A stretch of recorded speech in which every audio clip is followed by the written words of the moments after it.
నమస్కారం, ఘంటారావానికి స్వాగతం. ముందుగా ప్రధాన అంశాలు. సీఎం రేవంత్ రెడ్డితో భట్టి విక్రమార్క ప్రత్యేక సమావేశం. మున్సిపల్ ఎన్నికలు, ఇతర అంశాలపై చర్చ.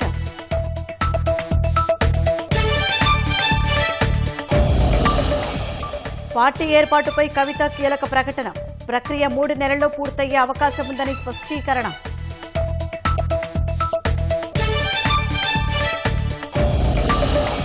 విద్యార్థులతో ప్రధాని మోదీ పరీక్షపై చర్చ కార్యక్రమం. లక్ష్య సాధనలో ఎప్పుడూ రాజీ పడొద్దని చిన్నారులకు సూచన.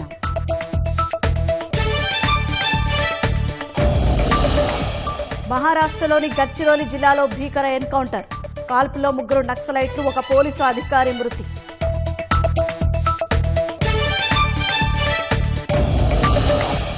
ఇరాన్కు అమెరికా తీవ్ర హెచ్చరికలు. ఒమన్ చర్చలు విఫలమైతే బలప్రయోగం తప్పదని హెచ్చరిక.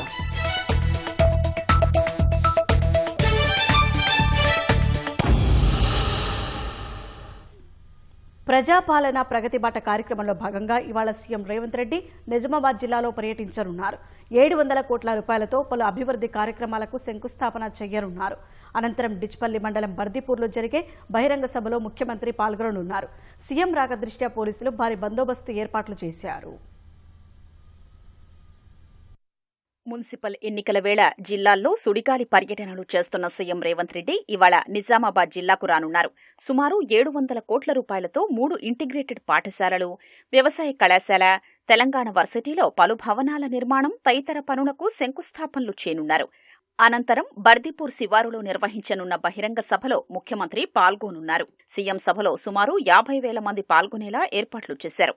కాంగ్రెస్ పార్టీ నేతలు 5 నియోజకవర్గాల నుంచి జన సమీకరణ చేస్తున్నారు.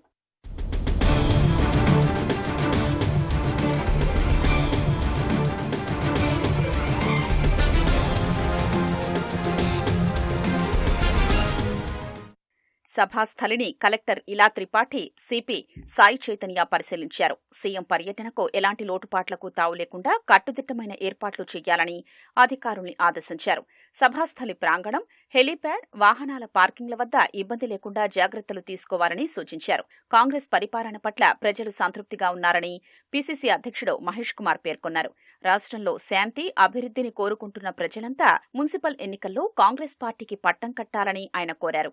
మనకు మధ్యన చిచ్చుపెట్టే అవకాశాలుంటాయి.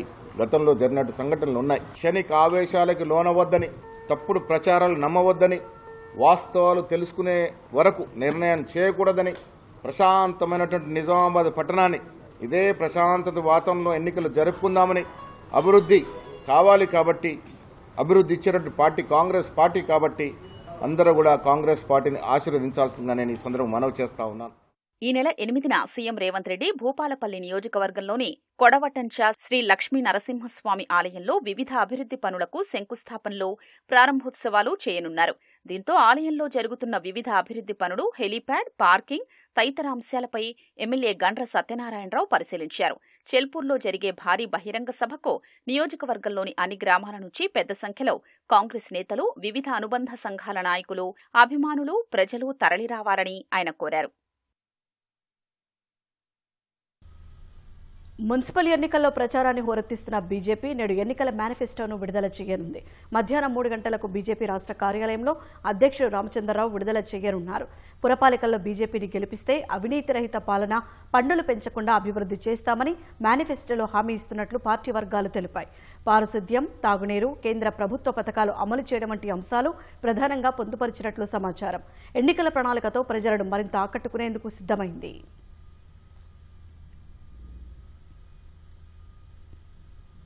ఈ నెల 11న మున్సిపల్ ఎన్నికలు జరగనున్న నేపథ్యంలో జనసేన పార్టీ అధినేత, AP deputy CM Pawan Kalyan ఆ పార్టీ నాయకులతో సమావేశమై వారికి దిశానిర్దేశం చేశారు.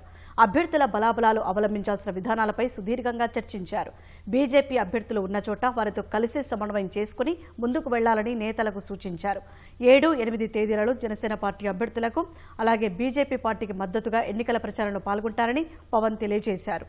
కేంద్ర ప్రభుత్వం ఇస్తున్న సంక్షేమ పథకాలు, అభివృద్ధి కోసం చేస్తున్న సాయం గురించి ప్రజలకు వివరించి ఓట్లను అభ్యర్థించాలని క్యాడర్కు పవన్ పిలుపునిచ్చారు.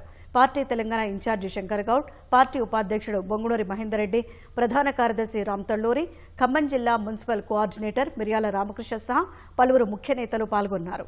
తాజాగా జరుగుతున్న మున్సిపల్ ఎన్నికల ప్రచార శైలిని వారంతా అధినేతకు వివరించారు.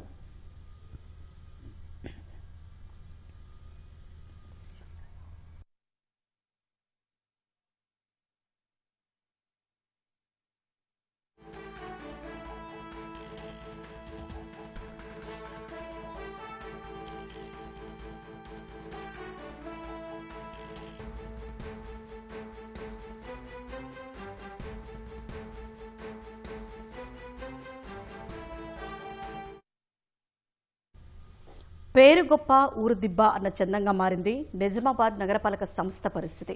ఏళ్లుగా సాగుతున్న భూగర్భ పనులు, పూర్తి కాని సుందరీకరణ, వెనుకబాటు గురైన విలీన గ్రామాలు, ఇది ఇందూరు కార్పొరేషన్ దుస్థితి.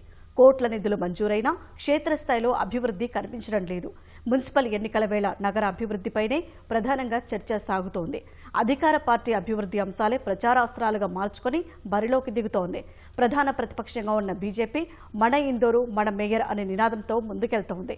వీటన్నింటినీ తిప్పికొట్టేందుకు బీఆర్ఎస్, మజ్లిస్ పార్టీలు పావులు కదుపుతున్నాయి. నిజామాబాద్ నగరపాలక సంస్థలో అభివృద్ధి, సమస్యలు, రాజకీయ స్థితిగతులపై ప్రత్యేక కథనం.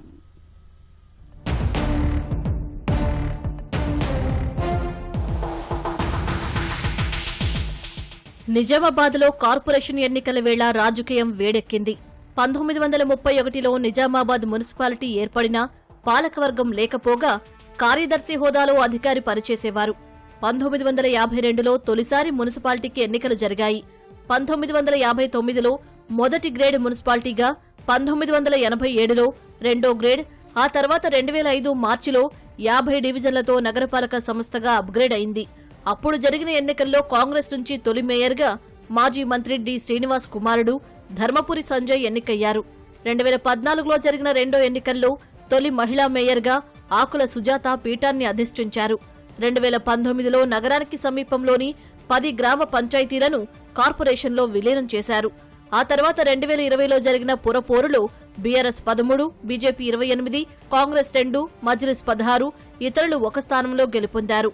మజ్లిస్ మద్దతుతో అప్పటి అధికార పార్టీ బీఆర్ఎస్ మేయర్ పీఠాన్ని కైవసం చేసుకుంది.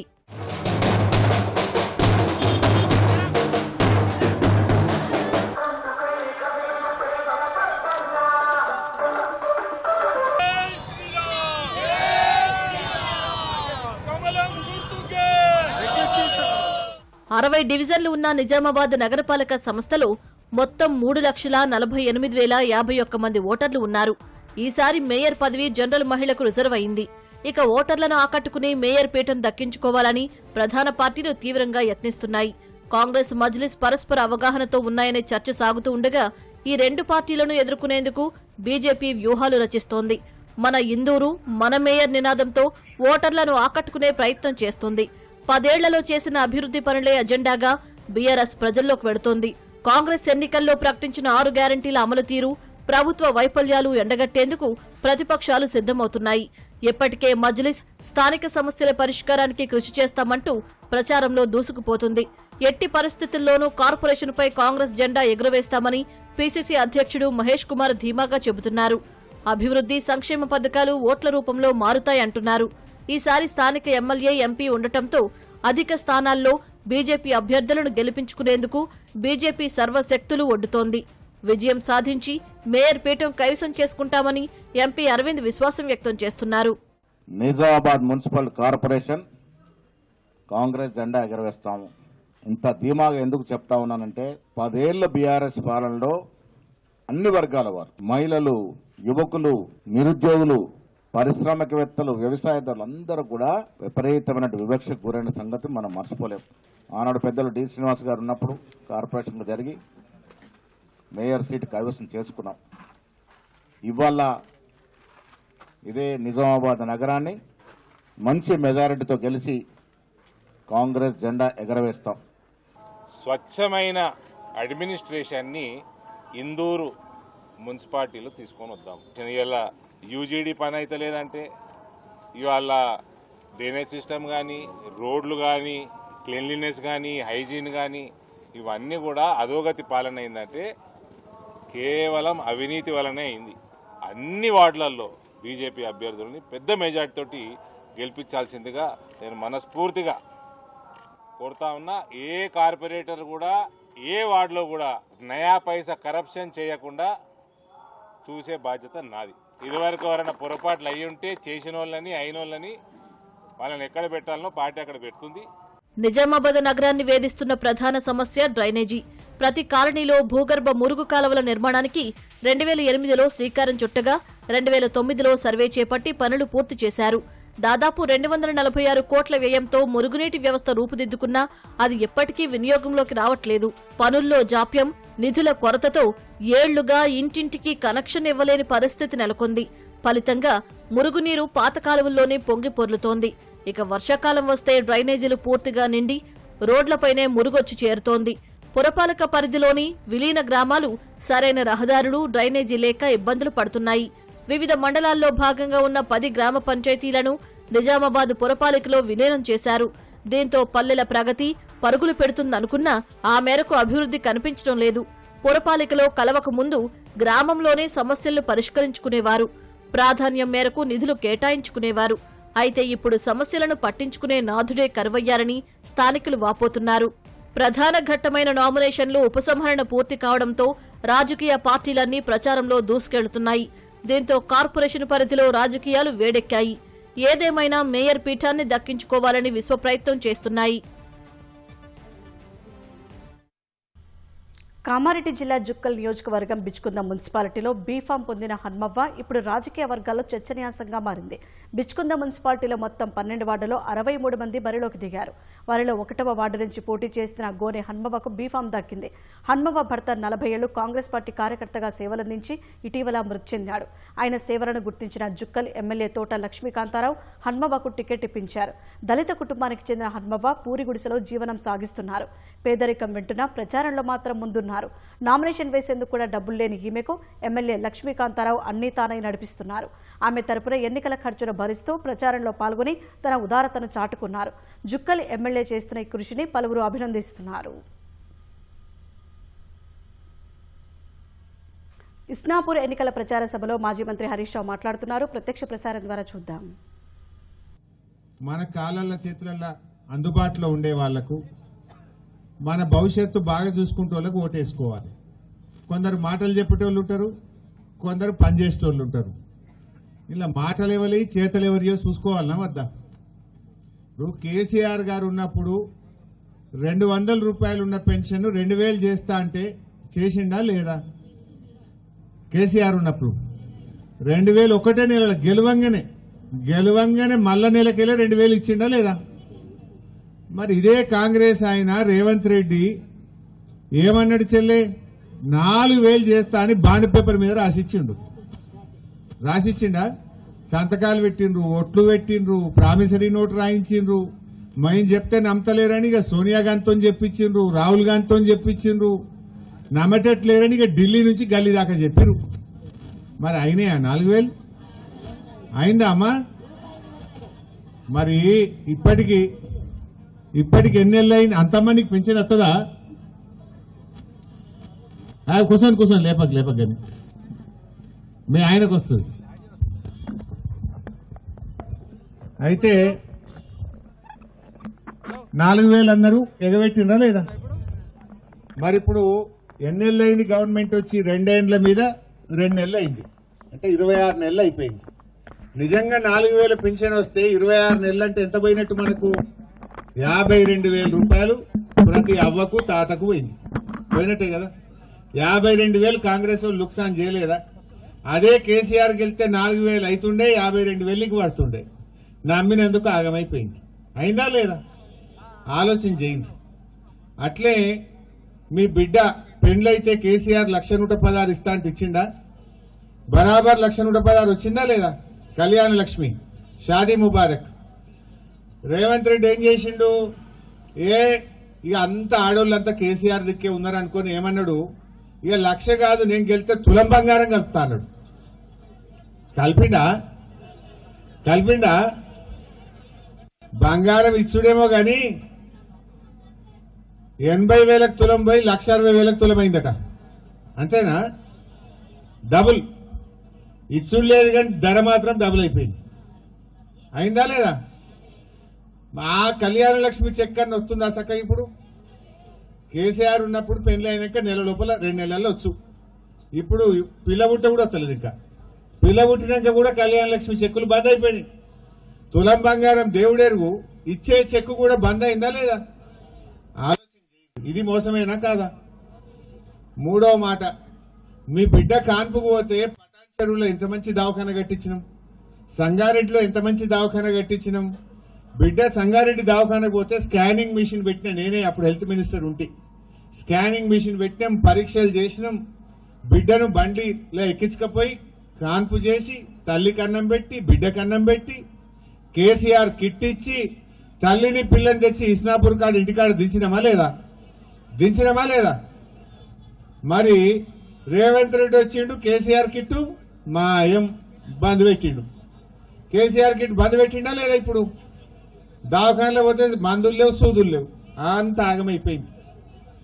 అంటే ఇట్లా మీరు ఆలోచన చేయండి. అత్తగూడెంలో 2 ఏళ్ళ నరిస్తాం ఒక్కింట్లో, అత్తగూడెంలో 2 ఏళ్ళ నరిస్తాం ఒక్కింట్లో, ₹1 కూడా ఇవ్వలేడు. 2,500,000 అవి కూడా ఇవ్వలే, ఇవి కూడా ఇవ్వలే.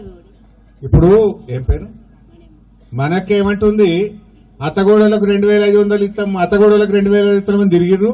ఇప్పుడు సప్పులు లేదు అంటుంది. దాని పేరేందంటే మహాలక్ష్మి. ఒక కార్డు వంచిరు, ఇక జీతం పడ్డట్టు 1వ తారీఖు 2,500 పడతాయి నీకు.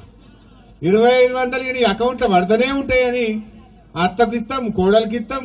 పింఛన్లు కూడా అన్నారు, అత్తకి ఇచ్చినామని కోడలు కాపం, కోడలికి ఇచ్చినామని అత్త కాపం. 2 పింఛన్లు ఇస్తాం, 2,500 ఇస్తాం. అరచేతుల వైకుంఠం చూపించారు. వచ్చిందా తల్లి మహాలక్ష్మి? అత్తకు లేదు, కోడలికి ఇద్దరికి లేదు. నా పేరు వెంకటమ్మ. వెంకటమ్మ కూడా అదే చెప్తుంది, అత్తకు లేదు కోడలికి లేదు. సో ఇప్పుడు పరిస్థితి ఏమైంది? మోసం అయిపోయింది. మహాలక్ష్మి వచ్చిందా? రేవంత్ రెడ్డి అంటుండు, ఇక మేము ఫ్రీ బస్సు పెట్టినాం, ఇక గుద్దురి నాకు అంటుండు. ఫ్రీ బస్సు పెట్టినాం గుద్దురి. ఇక ఆ బస్సు సంగతి తెలియదా మీకు? ఆడోళ్ళకి ఫ్రీ, మగవాళ్ళకు డబుల్ టికెట్. మగవాళ్ళకేమో ₹20 ఉన్న టికెట్ 40 చేసిండు, ఆడోళ్ళకి ఫ్రీ చేసిండు. ఇక ఆడికాడికే కదా. భార్యాభర్త ఇద్దరు ఎక్కితే భార్యకు ఫ్రీ అంటివి, భర్తకు డబుల్ టికెట్ కొడుతుంది. మజీద్పూర్ మున్సిపల్ ఎన్నికల ప్రచారంలో ఈటెల రాజేందర్ మాట్లాడుతున్నారు. ప్రత్యక్ష ప్రసారం ద్వారా చూద్దాం.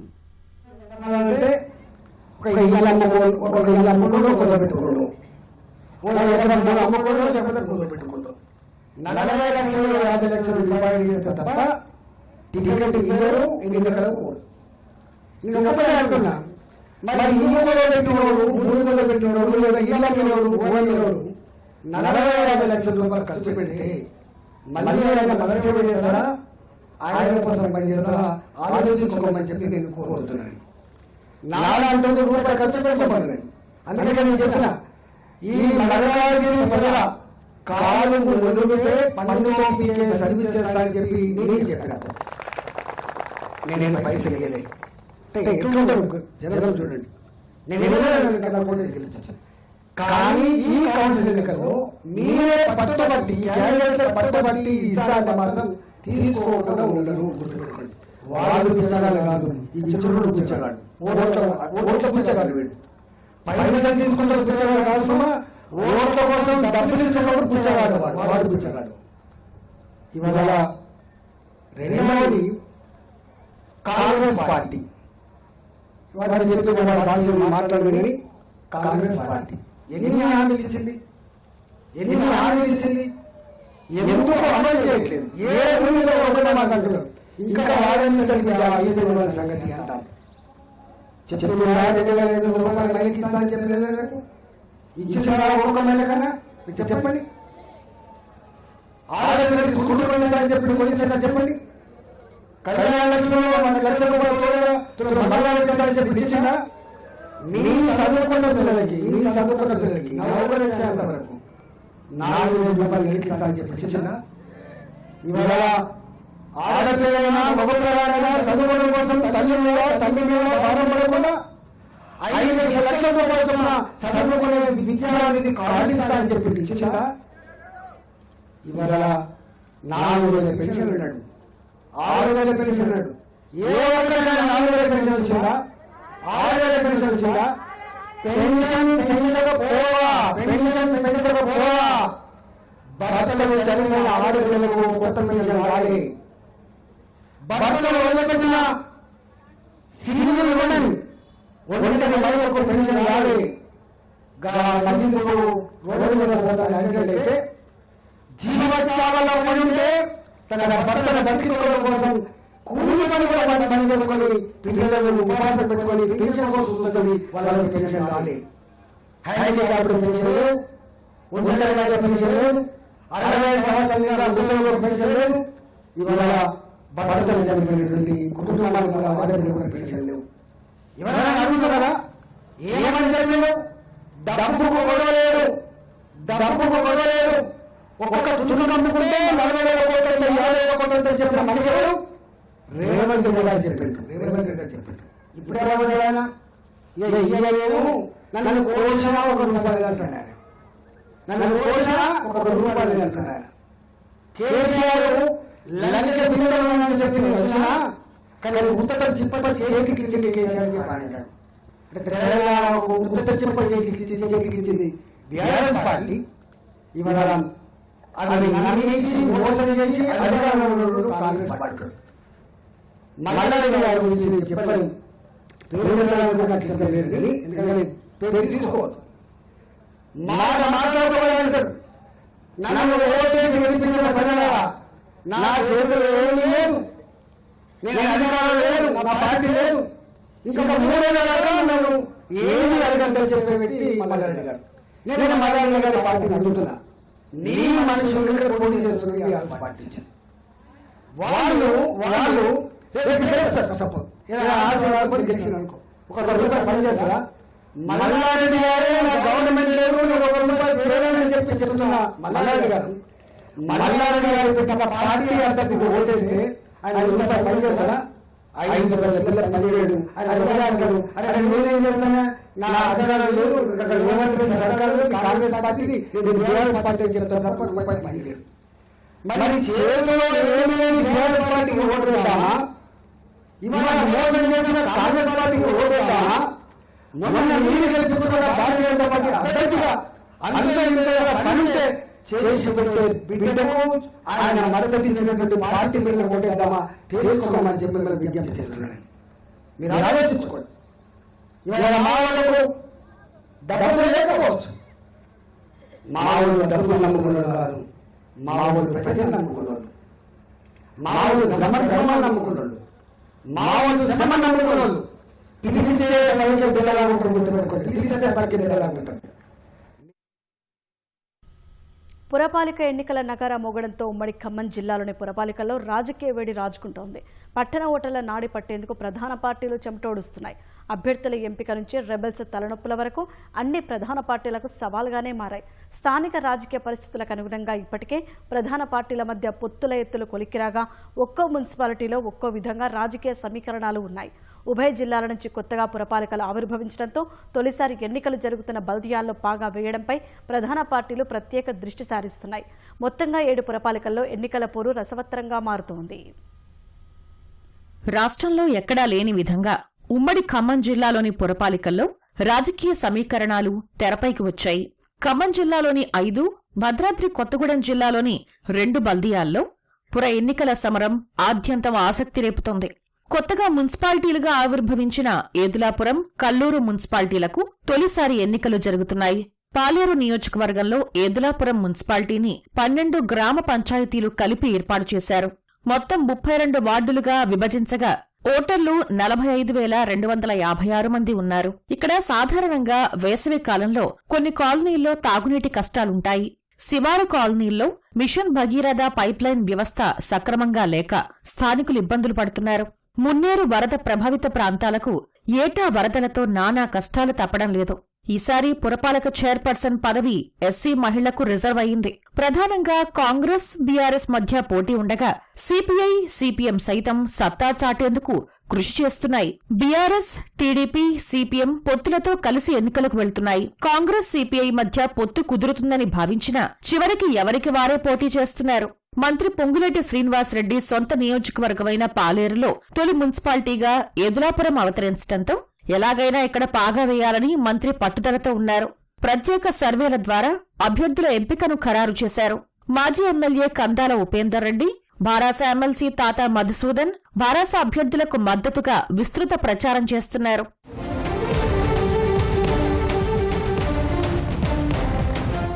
వైరా పురపాలికగా 2018లో ఆవిర్భవించింది. 2020లో తొలిసారి బీఆర్ఎస్ చైర్మన్ పీఠం దక్కించుకుంది. 20 వార్డులున్న మున్సిపాలిటీలో 24,789 మంది ఓటర్లు ఉన్నారు. చైర్మన్ పీఠం జనరల్ మహిళకు రిజర్వ్ అయింది. కాంగ్రెస్ ఒంటరిగా పోటీ చేస్తుండగా బీఆర్ఎస్, సిపిఎం జట్టుగా బరిలోకి దిగుతున్నాయి. కాంగ్రెస్ లో వర్గ విభేదాలు, అంతర్గత పోరు ఆ పార్టీకి తలనొప్పిగా ఉంది. డిప్యూటీ సీఎం మల్లు భట్టి విక్రమార్క ప్రధాన అనుచరుడు, మాజీ డీసీసీ అధ్యక్షుడు దుర్గాప్రసాద్ సతీమణి ఇందుమతి, పొంగులేటి ప్రధాన అనుచరుడు బొర్రా రాజశేఖర్ భార్య ఉమాదేవి చైర్మన్ రేసులో ఉన్నారు. కాంగ్రెస్ లో టికెట్ దక్కని ఆశావహుల్ని బీఆర్ఎస్ తమ పార్టీలో చేర్పించుకుంది. శివారు కాలనీలో ఏళ్లుగా సమస్యలు తిష్టవేసి ఉన్నాయి. మురుగునీటి వ్యవస్థ సక్రమంగా లేక ఇబ్బందులు తప్పటం లేదు. 4 ఏళ్లుగా సమీకృత మార్కెట్ పనులు ముందుకు సాగటం లేదు. వైరా నుంచి మధిర రోడ్లో విస్తరణ పనులు 12 కోట్లతో చేపట్టినా మధ్యలోనే నిలిచిపోయాయి.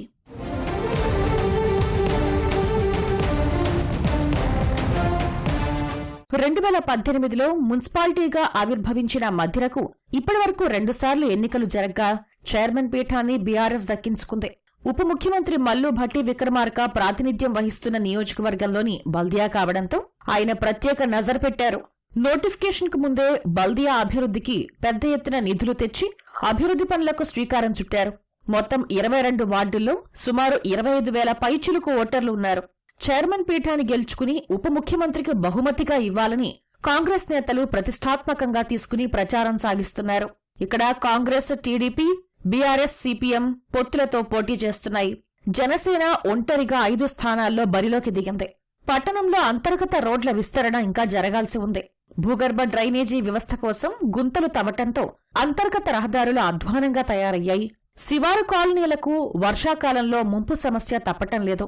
ఇందుకు ప్రధాన కారణమైన మధిర, అంబారీపేట పెద్ద చెరువు నుంచి నీరు కాలనీల్లోకి చేరకుండా రాతి కరకట్ట నిర్మించాల్సి ఉంది.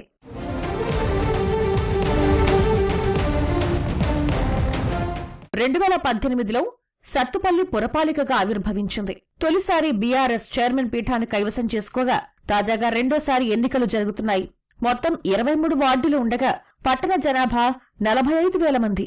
బల్దియా చైర్మన్ పీఠం దక్కించుకునేందుకు కాంగ్రెస్ ఒంటరిగానే బరిలోకి దిగుతోంది. బీఆర్ఎస్, సిపిఎం కలిసి పోటీ చేస్తున్నాయి.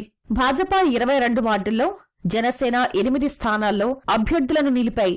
పట్టణంలోని ఎన్టీఆర్ కాలనీ, వెంగళరావు నగర్ ప్రాంతాలు సింగరేణి ప్రభావిత ప్రాంతాలుగా ఉన్నాయి. ఇక్కడ నిత్యం సాగుతున్న బాంబు పేలుళ్ల ధాటికి ఇళ్లు దెబ్బతింటున్నాయని, శాశ్వత ప్రాతిపదికన ఇళ్లు నిర్మించి ఇవ్వాలని స్థానికులు డిమాండ్ చేస్తున్నారు. సత్తుపల్లి నియోజకవర్గంలోనే రెండో మున్సిపాలిటీగా కల్లూరు ఆవిర్భవించింది. గతంలో మేజర్ గ్రామ పంచాయతీగా ఉన్న కల్లూరును 8 పంచాయతీలు కలిపి 2025లో బల్దియాగా ఏర్పాటు చేశారు. ఇక్కడ 20 వార్డుల్లో 18,866 మంది ఓటర్లు ఉండగా తొలిసారి ఎన్నికలు జరుగుతున్నాయి. అయితే మున్సిపాలిటీగా అవతారం ఎత్తినా ఆ స్థాయిలో నిధులు లేక కొన్ని సమస్యలు తప్పడం లేదు. ఆదాయం 80 లక్షలుంటే నిర్వహణ ఖర్చు మాత్రం దాదాపు 2.5 కోట్లు దాటుతుంది. పట్టణం నడిబొడ్డు నుంచి జాతీయ రహదారి వెళుతుంది. డివైడర్ల నిర్మాణం పూర్తి స్థాయిలో లేక జనం ఇబ్బంది పడుతున్నారు. శివారు కాలనీలు, నూతన కాలనీల్లో అంతర్గత రహదారుల సమస్య కొంత వేధిస్తుంది. ఇక్కడ బీఆర్ఎస్, సిపిఎం కలిసి పోటీ చేస్తున్నాయి. కాంగ్రెస్ ఒంటరిగానే పోటీ చేస్తుంది.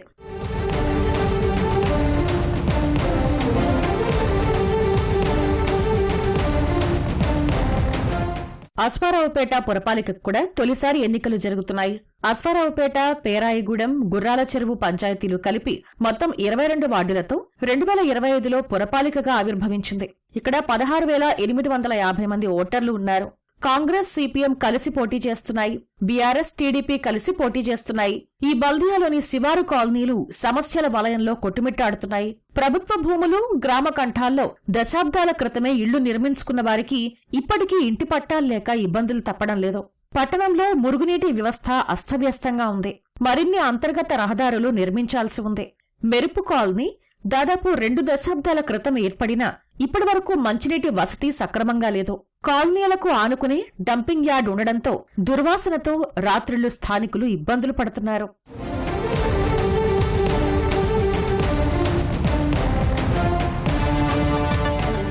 ఇల్లందు పురపాలికలో ఇప్పటివరకు 6 సార్లు ఎన్నికలు జరగ్గా అత్యధికంగా కాంగ్రెస్ 3 సార్లు పీఠాన్ని దక్కించుకుంది. 2020లో బీఆర్ఎస్ చైర్మన్ పీఠం దక్కించుకుంది. ప్రస్తుత ఎన్నికల్లో కాంగ్రెస్ ఒంటరిగానే పోటీ చేస్తుంది.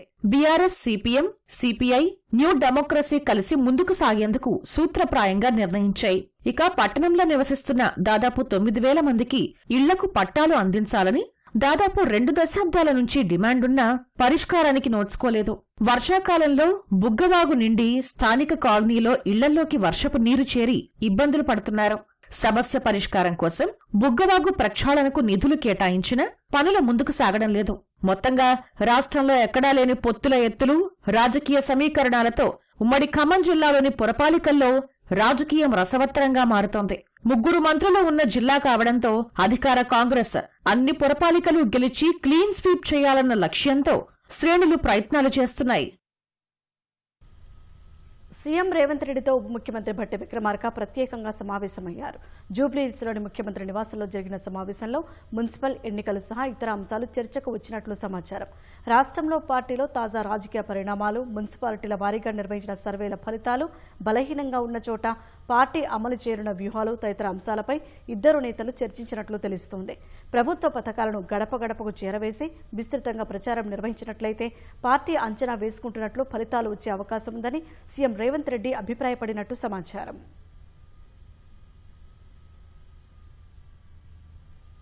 ఉచితాల కోసం ఆశపడి మాయమాటలు నమ్మి ప్రజలు మోసపోవద్దని కేంద్ర మంత్రి బండి సంజయ్ హితవు పలికారు. కరీంనగర్ జిల్లాలో మున్సిపల్ ఎన్నికల ప్రచారంలో పాల్గొన్న ఆయన బీజేపీని గెలిపిస్తే దుర్షేట్, గోపాలపూర్ ప్రాంత అభివృద్ధి మరింత తోడ్పాటును అందిస్తామని హామీ ఇచ్చారు. బీఆర్ఎస్, కాంగ్రెస్లను గెలిపిస్తే పన్నుల భారం మోపుతారని ఆరోపించారు. మాయమాటలతో తమ పార్టీ మోసం చేయదని, ఇచ్చిన మాట నిలబెట్టుకుంటుందని బండి సంజయ్ ఉద్ఘాటించారు.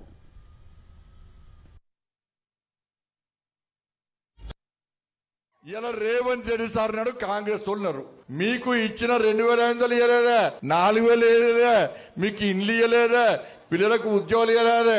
ఇవాళ మళ్ళా కాంగ్రెస్ పార్టీకి ఓటేస్తే, బీఆర్ఎస్ పార్టీకి ఓటేస్తే ఢిల్లీ నుంచి పైసలు రావు. ఇంటి పన్ను వేస్తారు, నల్ల పన్ను వేస్తారు, కరెంటు ఛార్జీలు వేస్తారు. లాస్ట్కు అవి పెంచితే మీకు పరిస్థితి ఏందో ఒక్కసారి ఆలోచించండి. ఇలా మాకు ఓటేయండి. ఇలా 1,400 కోట్ల రూపాయలు తీసుకొచ్చినా ఇప్పుడు దుర్షేరుకు, గోపాల్పూర్కు 4 కోట్ల రూపాయలు ఇప్పుడు ఇచ్చిన కదా. ట్యాక్సులు పెంచకుండా ఢిల్లీ నుంచి పైసలు వచ్చి మీ గోపాల్పూర్కు, మీ దుర్షేరుకు నిధులు రావాలంటే ఇలా పువ్వు గుర్తుకు ఓటేస్తే తప్ప మీకు రావక దయచేసి నమ్మండి. బీఆర్ఎస్ వాళ్ళు పొట్టుబడి కబ్జా చేసి సంపాదించే, కాంగ్రెస్ వాళ్ళు 2 సంవత్సరాలనే పొట్టుబడి సంపాదించారు. ఇండిపెండెంట్ పొట్టుబడి అయ్యా. కాబట్టి దయచేసి అక్క మాయమటల్ని మోసపోకండి. మున్సిపల్ ఎన్నికల పోలింగ్ సమీపిస్తుండటంతో ప్రచారం ఊపందుకుంది. పురపోరులో నెగ్గేందుకు అభ్యర్థులు తమదైన శైలిలో ప్రచార బరిలో దూసుకుపోతున్నారు. మున్సిపాలిటీలు కైవసం చేసుకునేందుకు ప్రధాన పార్టీల అభ్యర్థులు, స్వతంత్ర అభ్యర్థులు ప్రత్యర్థులపై విమర్శనాస్త్రాలు గుప్పిస్తున్నారు. పురపోరుకు హోరాహోరీగా ప్రచారం సాగుతోంది. ఖమ్మం జిల్లాలోని వైరా మున్సిపాలిటీని దక్కించుకునేందుకు అన్ని పార్టీలు ప్రతిష్టాత్మకంగా కసరత్తు చేస్తున్నాయి. ఈ క్రమంలో కాంగ్రెస్ ప్రచారంలో స్థానిక ఎమ్మెల్యే మాలోత్ రామదాసు, పీసీసీ నాయకులు పాల్గొన్నారు. బీఆర్ఎస్, సిపిఎం తరపున మాజీ ఎంపీ నామా నాగేశ్వరరావు, మాజీ ఎమ్మెల్యే చంద్రావతి, సిపిఎం రాష్ట్ర నాయకులు పోతినేని సుదర్శన్ ప్రచారం చేశారు. నల్గొండ జిల్లా హాలియా మున్సిపాలిటీలోని 6-7 వార్డుల్లో కాంగ్రెస్ పార్టీ అభ్యర్థుల తరపున ఎమ్మెల్యే జయవీర్ ఇంటింటి ప్రచారం చేశారు. హాలియాలోని 12 వార్డులు, నందికొండలోని 12 వార్డులు కాంగ్రెస్ పార్టీ కైవసం చేసుకుంటుందని ధీమా వ్యక్తం చేశారు.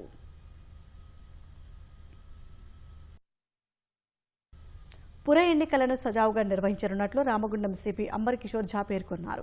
మంచిర్యాల జిల్లాలోని 59, 60వ డివిజన్లలోని పోలింగ్ కేంద్రాలతో పాటు క్యాతనపల్లి పురపాలికలోని పలు పోలింగ్ కేంద్రాలను పరిశీలించారు.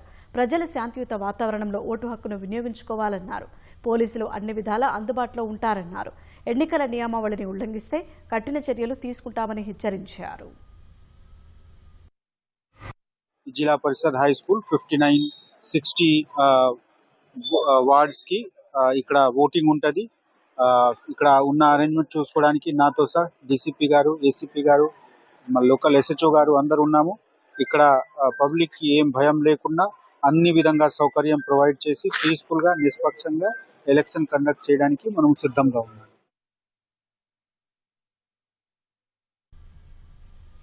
బీఆర్ఎస్ 42% రిజర్వేషన్లకు అనుకూలమా లేదా స్పష్టం చేయాలని తెలంగాణ జాగృతి అధ్యక్షురాలు కవిత డిమాండ్ చేశారు. అనుకూలమైతే బీసీల రిజర్వేషన్ల జీవోకు వ్యతిరేకంగా కోర్టులో పిటిషన్ వేసిన మాధవరెడ్డి అనే వ్యక్తికి మున్సిపల్ ఎన్నికల్లో టికెట్ ఎలా ఇస్తారని ప్రశ్నించారు. దీని వెనుక హరీష్ రావు ఉన్నారని కవిత ఆరోపించారు. బీసీ సప్లాన్కు ఏడాదికి 20,000 కోట్లు ఇస్తామని చెప్పిన కాంగ్రెస్ 2 ఏళ్లైనా 7,000 కోట్లు కూడా ఇవ్వలేదన్నారు. ఈ సందర్భంగా ఈ నెల 12న నిర్వహించనున్న తెలంగాణ ఉద్యమకారుల ఆత్మగౌరవ సభకు సంబంధించిన వాల్ పోస్టర్ను ఆవిష్కరించారు. బీఆర్ఎస్ నుంచి గెలిచిన అరికెపూడి గాంధీని నిజామాబాద్ ఎన్నికల ఇన్ఛార్జిగా కాంగ్రెస్ ఎలా నియమిస్తుందని ప్రశ్నించారు. రేవంత్ రెడ్డి గీత దాటి కేసీఆర్ కులాన్ని లక్ష్యంగా చేసుకుని మాట్లాడటం సరికాదన్నారు. కేసీఆర్ చరిత్ర చెరిపేస్తే చెరిగేది కాదన్నారు. మరి మేమందరం కూడా కలిసి చేసినటువంటి పోరాటాల ఫలితంగా 42% బిల్లులు పెట్టి ఆ తర్వాత ప్రభుత్వం ఒక గవర్నమెంట్ ఆర్డర్ కూడా తీసుకొని రావడం జరిగింది. ఆ జీవోను ఆపడంలో కీలకమైనటువంటి పాత్ర పోషించింది 2 పిటిషనర్లు. అందులో బుట్టంగారి మాధవరెడ్డి అనేటటువంటి వ్యక్తి ఒకరు. మరి ఆ పిటిషనర్ని ఇవాళ బీఆర్ఎస్ పార్టీ బాజాప్తా టికెట్ ఇవ్వడము మున్సిపల్ ఎన్నికలలో అంటే బీఆర్ఎస్ పార్టీ మరి ఆ కేసు వేయించిందా, లేకపోతే బీఆర్ఎస్ పార్టీ బీసీలకు వ్యతిరేకమా? అదేవిధంగా హరీష్ రావు గారి పర్సనల్ లాయర్ ఏదైతే ఉన్నారో ఈ పిటిషన్ వేయడంలో చాలా కీలకంగా వ్యవహరించారనేటటువంటి అంశాన్ని కూడా మీ అందరి ద్వారా ప్రజలకు తెలియజేస్తూ ఉన్నాం. ఆనాడు కేవలం ఒక్క హరీష్ రావు గారే దీని వెనుక ఉన్నారని నేను అనుకున్నా. కానీ ఆనాడు మేము చేసిన ఆరోపణలు యావత్తు బీఆర్ఎస్ పార్టీ ఈ కుట్ర వెనుక ఉంది అని రుజువు చేస్తూ ఇవాళ బుట్టంగారి మాధవరెడ్డి అనే వ్యక్తికి టికెట్ ఇచ్చారని నేను భావిస్తూ ఉన్నా. మొన్న కేటీఆర్ గారు ఎవరికైనా ఓటేయాలంటే మరి ఇటువంటి వ్యక్తిని తీసుకొచ్చి ఓటేయమంటారని నేను అనుకోలే. హైదరాబాద్ జూబ్లీహిల్స్లోని ఓ ఇంట్లో వాచ్మెన్కు మత్తుమందు ఇచ్చి నేపాలీ ముఠా చోరీకి పాల్పడింది. లాకర్లో ఉన్న బంగారు ఆభరణాలు సహా నగదును దుండగులు ఎత్తుకెళ్లారు. ఇక మరింత సమాచారం మా ప్రతినిధి పవన్ ప్రత్యక్ష ప్రసారం ద్వారా అందిస్తారు. జూబ్లీహిల్స్లోని నందగిరి హిల్స్లోని ఓ నివాసంలో నిన్న రాత్రి చోరీ జరిగింది. అయితే ఈ చోరీలో దొంగలు ఇంట్లో ఉన్నటువంటి వాచ్మెన్కు అలాగే మిగతా పని మనుషులు ఎవరైతే ఉంటారో వీళ్ళందరికీ మత్తుమంది ఇచ్చి వాళ్ళు అపస్మారక స్థితిలోకి వెళ్ళిన తర్వాత ఈ దొంగతనం చేసి నగలతో పారిపోవడం జరిగింది. అయితే ప్రస్తుతం మనం జూబ్లీహిల్స్లోని ఏదైతే ఇంట్లో చోరీ జరిగిందో ఆ ఇంటి వద్ద ఉన్నాం. మనం చూస్తున్న ఈ బిల్డింగ్ ఏరియాలోనే నిన్న రాత్రి చోరీ జరిగింది. అయితే ఇంట్లో ఉండేటువంటి యజమానులు నిన్న బయటికి వెళ్ళారు. అయితే యజమానులు లేని సమయంలో ఒకరు ఇందులో పనిచేస్తున్నటువంటి వాచ్మెన్కు అలాగే మిగతా పని మనుషులకు కూల్ డ్రింక్లో మత్తుమంది ఇచ్చి ఈ చోరీకి చేసినట్టుగా కూడా తెలుస్తుంది. అయితే పోలీసులు అందరూ కూడా ఇక్కడికి చేరుకున్నారు. ఇటు CCS పోలీసులు కావచ్చు, మిగిలిన వాళ్ళంతా కూడా పోలీసులు ప్రస్తుతం వాళ్ళ ఇంట్లోనే ఉన్నారు. ఇంట్లో పలు ఆధారాలను సేకరిస్తున్నారు, పలు వివరాలను అడిగి తెలుసుకుంటున్నారు. అయితే ప్రాథమికంగా మనకు అందిన సమాచారం మేరకు అయితే ఇందులో పనిచేస్తున్నటువంటి భువన్ అనేటువంటి వ్యక్తే ఈ చోరీకి పాల్పడినట్టుగా కూడా మనకు సమాచారం అందుతుంది. అయితే భువన్ అనేటువంటి నేపాల్కు చెందిన వ్యక్తి గత 15 రోజుల క్రితమే ఈ ఇంట్లో పని మనిషిగా చేరాడు, వంట మనిషిగా చేరాడు. వంట మనిషిగా చేస్తూనే ఈ చోరీకి యత్నించినట్టుగా కూడా పోలీసులు ప్రాథమికంగా గుర్తించారు. అందుకు సంబంధించినటువంటి వివరాలు అడిగి తెలుసుకుంటున్నారు. అయితే నేపాల్కు చెందినటువంటి భువన్ మరొక 3-4 నేపాలీలతో కలిసి ఈ చోరీ చేసినట్టుగా తెలుస్తుంది. నిన్న రాత్రి తన పుట్టినరోజు అని చెబుతూ ఇందులో పనిచేస్తున్నటువంటి వాచ్మెన్కు మిగిలిన పని మనుషులకు అందరికీ కూడా కూల్ డ్రింక్లో మత్తుమందు కలిపిచ్చి ఇవ్వడంతో వాళ్ళందరూ దాన్ని తాగారు. తాగిన తర్వాత అపస్మారక స్థితిలోకి వెళ్లడంతో ఈ చోరీ చేశారు. ఇంట్లో లాకర్లో ఉన్నటువంటి నగదు అలాగే ఆభరణాలు వీటన్నింటిని తీసుకొని పారిపోయినటువంటి పరిస్థితి అయితే ఉంది. ఇప్పటికే పోలీసులు అయితే ప్రస్తుతం ఇక్కడికి చేరుకొని వివరాలు అయితే సేకరిస్తున్నారు, మనం చూడొచ్చు. అయితే పోలీసులు దీనికి సంబంధించి సీసీ ఫుటేజ్ని కానీ వీటన్నిటిని కూడా పరిశీలిస్తున్నారు. అయితే నేపాల్కి చెందినటువంటి భువన్ అనే ఈ వ్యక్తేనా లేదా ఇంకా ఎవరైనా ఎవరెవరి హస్తం ఉంది అనేది అయితే చూస్తున్నారు. అయితే ఇప్పటి వరకు అయితే అనుమానిస్తున్నారు ఇందులో పనిచేస్తున్నటువంటి భువనే ఈ దొంగతనానికి యత్నించాడని. అయితే దీనికి సంబంధించి మరిన్ని వివరాలు అయితే ఇంకా తెలియాల్సి ఉంది. మనం చూడొచ్చు విజువల్స్లో పోలీసులు అందరూ కూడా ఇంట్లోకి వెళ్ళి వివరాలు అయితే సేకరిస్తున్నటువంటి పరిస్థితి అయితే ఉంది. ఈ ఏరియాలో ఎక్కువగా సంపన్నుల కుటుంబాలు ఎక్కువగా ఇక్కడ నివసిస్తుంటాయి. అయితే ఈ ప్రాంతంలో ఎక్కువగా అన్ని నివాస సముదాయాల్లో కూడా ఎక్కువ మంది నేపాలీలే ఉండడం ఇక్కడ గమనార్హం అని చెప్పుకోవచ్చు. ప్రతి నివాసంలో కూడా పని మనుషులుగా వంట మనుషులుగా నేపాలీలే ఈ ప్రాంతంలో ఎక్కువ మంది ఉంటారు. అందులో భాగంగానే ఈ ఇంట్లో కూడా గత 15 రోజుల క్రితమే నేపాల్కి చెందినటువంటి భువన్ అనే వ్యక్తి ఇంట్లో పనికి చేరి రెక్కి నిర్వహించి ముందుగా యజమానులు ఇంట్లో లేని సమయంలో ఈ చోరీకి యత్నించినట్టు అయితే పోలీసులు ప్రాథమికంగా గుర్తించారు. ప్రస్తుతం అయితే చోరీ చేసిన వాళ్ళంతా కూడా ఈ నలుగురు చోరీకి యత్నించినట్టుగా తెలుస్తుంది. వీళ్ళంతా కూడా పారిపోయారు. సో వీళ్ళని పట్టుకునే పనిలో ఇటు పోలీసులు ఉన్నారు. ప్రస్తుతం అయితే పోలీసులు ఇంట్లో యజమానుల నుంచి అలాగే వాచ్మెన్ నుంచి వివరాలు సేకరిస్తున్నారు. త్వరలో నిందితుల్ని పట్టుకొని వాళ్ళు ఎంతైతే బంగారాన్ని ఎంతైతే సొత్తును చోరీ చేశారో వాటిని అన్నిటి కూడా రికవరీ చేస్తామని చెప్తున్నారు. అయితే ఎంత మేర బంగారం కావచ్చు నగదు కావచ్చు చోరీకి గురైంది అనేది అయితే తెలియాల్సి ఉంది. Over to you. పరీక్ష ఒత్తిడిని జయించేందుకు విద్యార్థులకు ప్రధాని నరేంద్ర మోదీ కీలక సూచనలు చేశారు. ఢిల్లీలో పరీక్ష పే చర్చ 9వ ఎడిషన్లో భాగంగా దేశంలోని వివిధ ప్రాంతాల విద్యార్థులతో ప్రధాని ముచ్చటించారు. విద్యార్థులు అడిగిన సందేహాలకు ఆయన జవాబు ఇచ్చారు. ఒత్తిడిని జయిస్తేనే సత్ఫలితాలు వస్తాయన్నారు. విద్యతో పాటు నైపుణ్యాలను ఎప్పటికప్పుడు మెరుగుపరుచుకోవాలని, లక్ష్యాన్ని నిత్యం గుర్తుంచుకోవాలని సూచించారు. ప్రణాళిక ప్రకారం చదివితే అంతా సులువుగా ఉంటుందని, ఎల్లప్పుడూ కొత్త విషయాలు నేర్చుకుంటూ ఉంటేనే మెదడు చురుకుగా పనిచేస్తుందని తెలిపారు. జీవితంలో ప్రతి విషయంలోనూ సమతుల్యత ఉండాలని ప్రధాని పౌష్టికాహారం తింటూ తగినంత నిద్రపోవాలని సూచించారు. మార్కులకు బదులు జీవితంలో ఏం చేయాలనుకుంటున్నారనే దానిపై దృష్టి పెట్టాలని అన్నారు. తల్లిదండ్రులు, ఉపాధ్యాయులు, స్నేహితులు ఎవరేమి చెప్పినా అన్నింటినీ దృష్టిలో ఉంచుకోవాలని, కానీ సొంత పద్ధతిపై విశ్వాసం ఉంచి అనుసరించాలని వివరించారు. कभी आपको जो समस्याएं आती है ना वो घर में से ही आती है, तो जो चीज इसमें से आपको काम आई है वो चीजें उनके काम भी आएगी. कम से कम आपके परिवार के जो बड़े लोग हैं ना उनके साथ परीक्षा पे चर्चा पढ़ने के लिए कहिए, उसकी चर्चा कीजिए. yes, और कोई मंत्र है तो खास लाइन करके बताइए, देखिए ये पीएम ने ये कहा है तुम पढ़ो.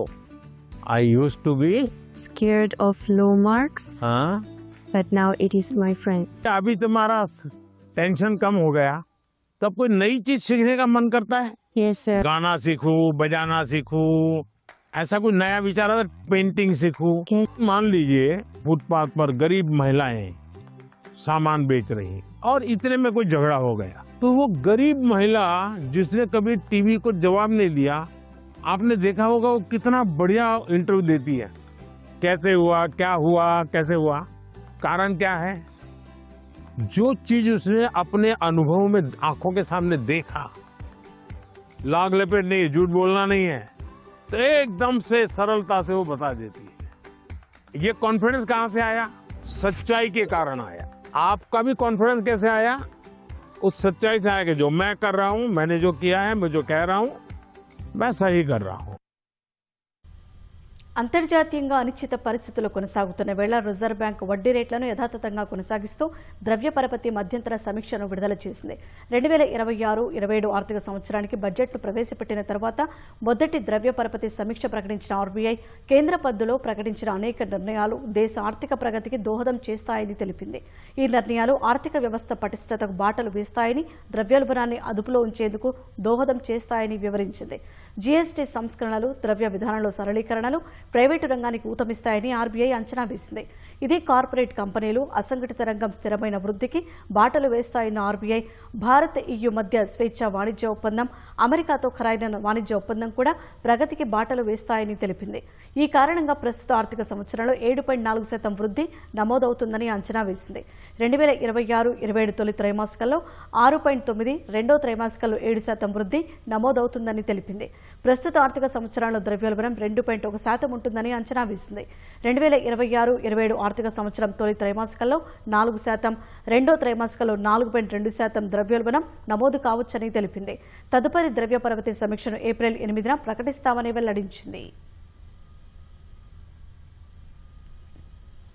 ఎయిర్ ఇండియా గ్రూప్ వద్ద ఉన్న విమానాలను సమీక్షించగా ప్రతి 10 7 కన్నా ఎక్కువ విమానాలు పునరావృత సాంకేతిక లోపాలను చూపించాయని కేంద్ర ప్రభుత్వం తెలిపింది. గత ఏడాది జనవరి నుంచి వివిధ భారతీయ విమానయాన సంస్థలకు చెందిన విమానాలను సమీక్షించిన కేంద్రం ఆ నివేదికను పార్లమెంటులో సమర్పించింది. ఎయిర్ ఇండియా గ్రూప్లో 227 విమానాలను తనిఖీ చేయగా 191 విమానాల్లో పునరావృత లోపాలను గుర్తించినట్లు అందులో పేర్కొంది. నివేదికపై స్పందించిన ఎయిర్ ఇండియా తాము క్షుణ్ణంగా తనిఖీలు నిర్వహించడం వల్లే ఈ సంఖ్య ఎక్కువగా ఉందని పేర్కొంది. ఈ సమస్యల్లో చాలా వరకు డి కేటగిరీకి సంబంధించినవని తెలిపింది. డి కేటగిరీలో సీట్లు, ట్రే టేబుల్స్, సీట్ల వెనుక ఉండే స్క్రీన్ వంటివి ఉంటాయని ఎయిర్ ఇండియా ఉన్నతాధికారి పేర్కొన్నారు. ఇవి విమాన భద్రతకు సంబంధించినవి కావని స్పష్టం చేశారు. రాబోయే 2 ఏళ్లలో నారో బాడీ విమానాలకు రెట్రోఫిట్ అమలు చేసినప్పుడు ఈ సమస్యలన్నింటినీ పరిష్కరిస్తామన్నారు. 405 ఇండిగో విమానాలను పరిశీలించగా 148, స్పైస్ జెట్లోని 43 విమానాల్లో 16, ఆకాశ ఎయిర్లోని 32 విమానాల్లో 14 లోపాలు ఉన్నట్లు గుర్తించారు. మహారాష్ట్ర గడ్చిరోలి జిల్లాలో భద్రతా బలగాలకు మావోయిస్టులకు మధ్య భీకర ఎన్కౌంటర్ జరిగింది. ఎదురుకాల్పులో 3 నక్సలైట్లు హతమవగా ఒక C-60 జవాన్ ప్రాణాలు కోల్పోయాడు. ఛత్తీస్గఢ్లోని నారాయణపూర్తో సరిహద్దుల్లో ఉన్న బమ్రగఢ్ పడేవా అటవీ ప్రాంతంలో 3 రోజుల క్రితం C-60 జవాన్లు నక్సల్ వ్యతిరేక ఆపరేషన్ చేపట్టారు. సిఆర్పీఎఫ్ జవాన్లు కూడా ఇందులో పాల్గొన్నారు. ఈ నేపథ్యంలో నిన్నటి నుంచి ఎదురుకాల్పులు కొనసాగుతున్నాయి. మావోయిస్టు స్థావరాలను భద్రతా దళాలు ధ్వంసం చేశాయి. ఘటనా స్థలం నుంచి మహిళ, మరో 2 నక్సలైట్ల మృతదేహాలు, AK-47 రైఫిల్తో పాటు మరికొన్ని ఆయుధాలను పోలీసులు స్వాధీనం చేసుకున్నారు. గాయపడ్డ 2 జవాన్లను ఎయిర్ లిఫ్ట్ చేసి ఆసుపత్రికి తరలించగా ఒకరు చికిత్స పొందుతూ మరణించారు. కేంద్రం ఆదేశాలకు అనుగుణంగా మార్చి నెల చివరి నాటికి దేశంలో ఒక్క మావోయిస్టు కూడా లేకుండా చేసేలా నక్సల్ ప్రభావిత జిల్లాల్లో భద్రతా బలగాలు చర్యలను వేగవంతం చేశాయి.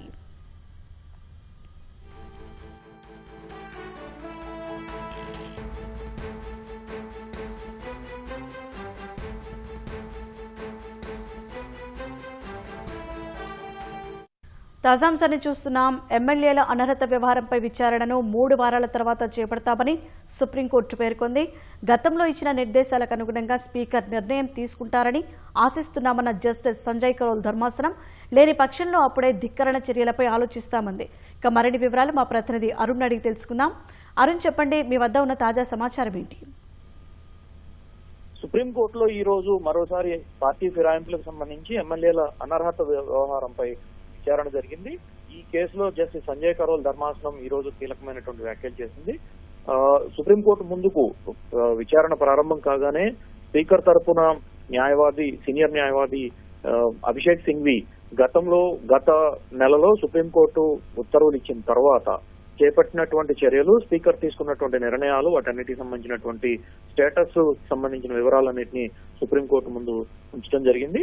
దానికి సంబంధించిన విషయంలోనే కేటీఆర్ తరఫు న్యాయవాది సుప్రీంకోర్టుకు ఇప్పటి వరకు నిర్ణయం తీసుకుంటున్నారు, కానీ వాటికి సంబంధించినటువంటి కీలకమైన ఉత్తర్వులు వెలువరించడంలో ఆలస్యం చేస్తా ఉన్నారు.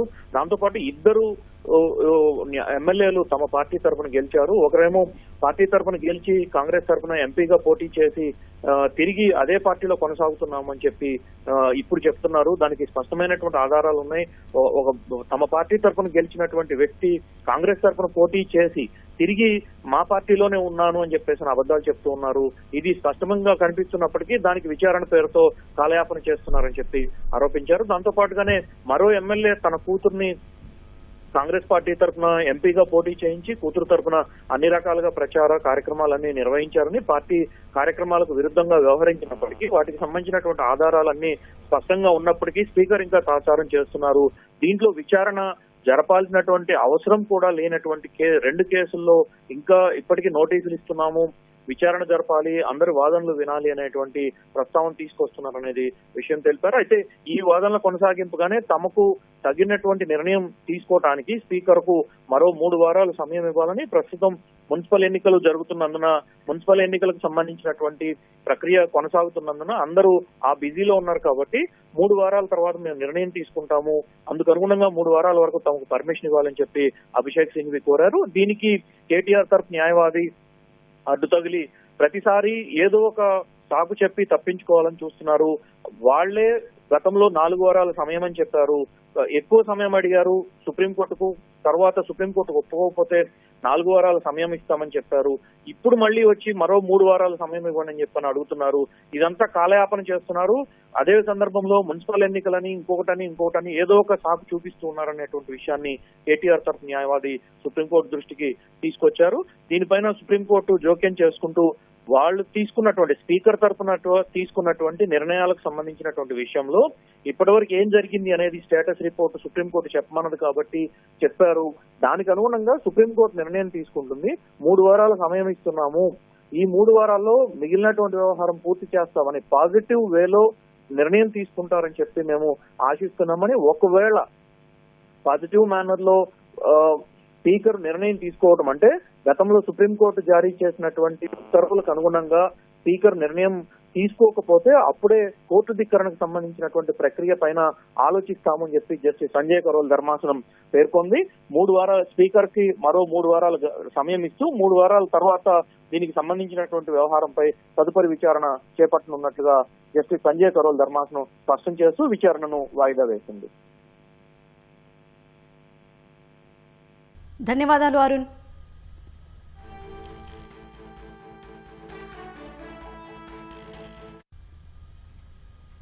పంజాబ్లోని జలంధర్లో ఆమ్ ఆద్మీ స్థానిక నేత లక్కీ ఒబేరాయ్ను గుర్తు తెలియని వ్యక్తులు కాల్చి చంపారు. మోడల్ టౌన్ ప్రాంతంలోని గురుద్వారా సాహిబ్ వెలుపల ఈ హత్య జరిగింది. ఒబేరాయ్ రోజులాగే గురుద్వారా వెళ్లి వాహనాన్ని పార్కింగ్ స్థలంలో ఉంచిన వెంటనే బైక్పై వచ్చిన 2 దుండగులు కాల్పులు జరిపారు. దాదాపు 5 బుల్లెట్లు ఒబేరాయ్కు తగిలినట్లు సమాచారం. వాహనంలోని కుప్పకూలిన ఒబేరాయ్ను స్థానికుల సమీప ఆసుపత్రికి తరలించగా చికిత్స పొందుతూ మరణించారు. దుండగులు ఆయనను చాలా కాలం నుంచి అనుసరించి ప్రణాళికతో దాడి చేసినట్లు కనిపిస్తోంది. సీసీటీవీ ఆధారంగా పోలీసులు దుండగులను గుర్తించేందుకు యత్నిస్తున్నారు. హత్య తామే చేసినట్లు ఏ గ్యాంగ్ ఇప్పటి వరకు ప్రకటించలేదు. జనగామ జిల్లా రఘునాథపల్లి మండలం మండేలగూడెంలో పులి సంచారం కలకలం సృష్టించింది. మండేలగూడెంలోని ఓ రైతుకు చెందిన బావి వద్ద లేగదూడపై పులి దాడి చేసింది. పులి జాడ కోసం అటవీశాఖ అధికారులు జల్లెడ పడుతున్నారు. పులి సంచరిస్తున్న నేపథ్యంలో పరిసర గ్రామాల ప్రజలు అప్రమత్తంగా ఉండాలని అధికారులు హెచ్చరికలు జారీ చేశారు.